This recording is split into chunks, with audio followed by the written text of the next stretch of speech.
basa Jawa.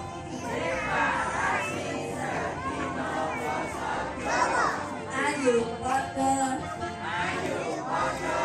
nyambung programe pemerintah Kutha Blitar.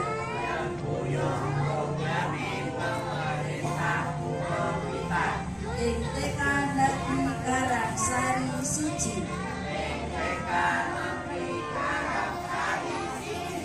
Padha muri-muri basa Jawa. Supados para siswa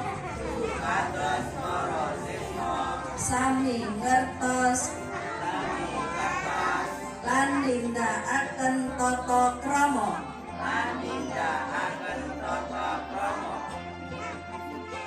TK Negeri Karangsari setunggal pancen